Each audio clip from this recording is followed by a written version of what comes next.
Hello, welcome back to the reading of the poem of the Man God, written by Merom, Volume 1. Chapter 110, Part 2. Jesus in the house of Jacob, near Lake Merom. Their conversation continues.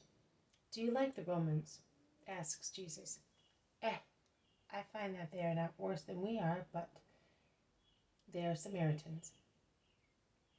Jesus smiles but does not say anything. They meet a woman who is driving 8 sheep in front of her. Woman, can you tell us where we can find shelter? Asks Peter.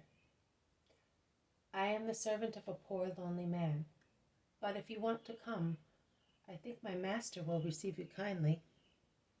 Let us go. They proceed under the heavy shower, walking fast in the middle of the sheep, trotting with their fat bodies to escape the downpour. They leave the main road to take a little one leading to a low house. I recognize the house of the peasant Jacob, the peasant of Matthias and Mary, the 2 little orphans of the August vision, I think. It's over there. Run ahead while I take the sheep to the fold. Beyond the wall there is a yard through which you can go to the house. He will be in the kitchen. Never mind if he is not very talkative. He has a great deal of trouble. The woman goes toward a small hut on the right-hand side. Jesus turns to the left with his disciples.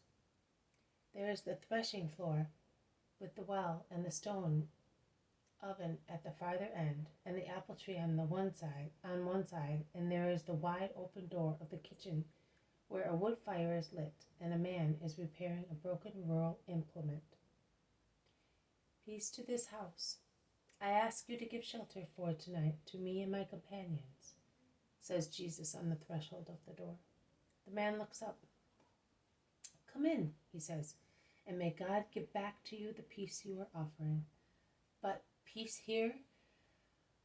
For some time, peace has been Jacob's enemy. Come in, come in, come in all.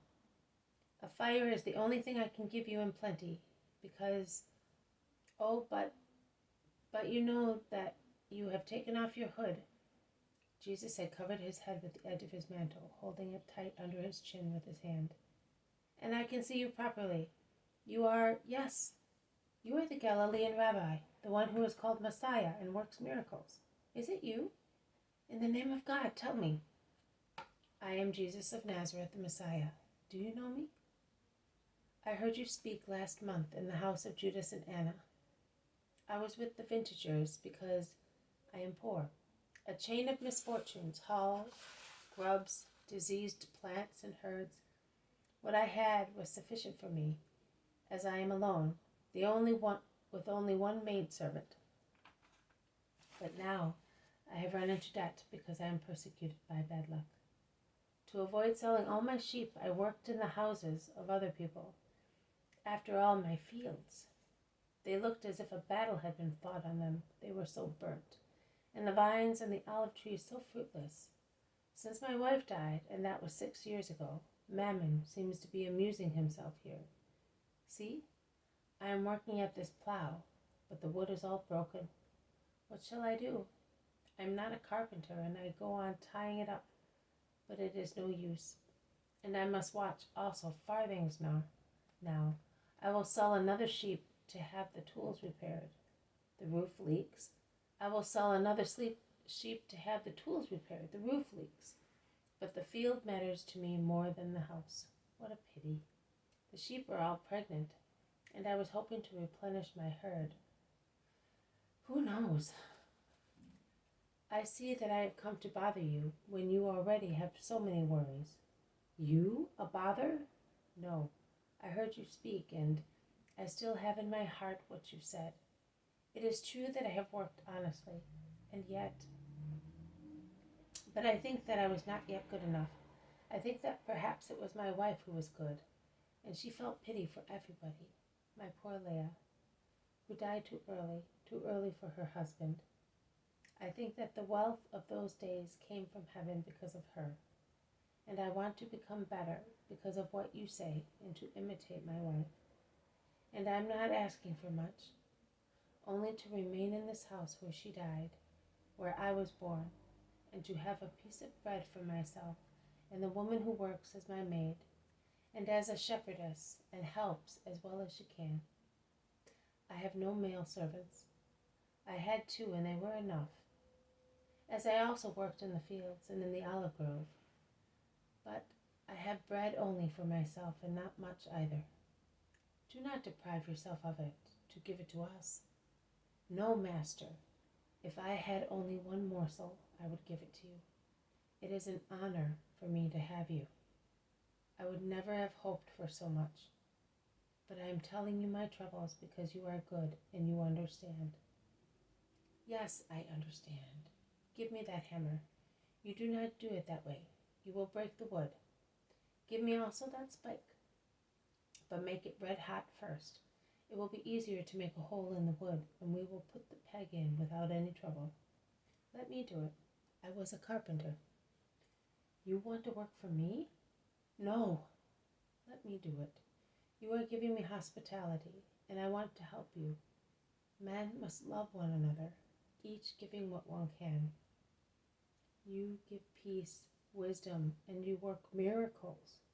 You are already giving a great deal indeed. I give also my work. Come, do as I tell you. And Jesus, who is wearing only his tunic, works quickly and skillfully at the split beam. He drills holes, fastens and bolts it, and tests it until he feels that it is firm. It will still work for a long time, till next year, and then you will get a new one. I think so too. That plowshare has been in your hands, and it will bless my land. Not because of that, Jacob, it will bless it. Why then, my Lord? Because you are merciful. You do not foster ill feelings of selfishness and envy, but you accept my doctrine, and you practice it. Blessed be the merciful. They will receive mercy. In what way am I being merciful to you, my Lord? I have practically no place for food for your needs. All I have is my goodwill, and never before have I regretted being poor as I do now, because I cannot honor you and your friends. Your goodwill is enough for me. I solemnly tell you that also a cup of water given in my name is a great thing in the eyes of God. I was a tired wayfarer, caught in a storm, and you have given me hospitality. Mealtime comes, and you say to me, I offer you what I have. Night falls, and you offer me a friendly roof. What more do you want to do? Be confident, Jacob. The Son of Man does not look at the pomp of reception or of food, but he looks at the feelings of one's heart. The Son of God says to the Father, Father, bless my benefactors and all those who in my name are merciful to their brothers. That is what I am saying for you. The servant who has spoken to her master while Jesus was working at the plow comes back with some bread, some fresh milk, a few withered apples, and a tray of olives. That is all I have, apologizes the man. Oh, in your food I see a food that you cannot see, and I feed on it because it has a celestial flavor. Do you, the Son of God, perhaps feed on some food which angels bring you? Perhaps you live on the bread of the Spirit. Yes, the Spirit has a greater value than the body, and not only in me. I do not feed on angelical bread, but on the love of the Father and of men. That is what I find also at your table, and I bless the Father who led me to you with love. And I bless you because you receive me with love and give me love. That is my food as well as doing the will of the Father. Then bless and offer the food to God in my stead. Today, you are the head of my family, and you will always be my master and friend. Jesus takes the bread and offers it, holding it up on the palms of his hands, saying a psalm, I think. He then sits down, breaks it, and hands it out. It all ends thus. This has been a reading from the Poem of the Man God, written by Merom, Volume 1, Chapter 110, Part 2, Jesus in the House of Jacob. near Lake Merom. Thank you for listening. I will see you tomorrow. May God bless you, and may peace be with you.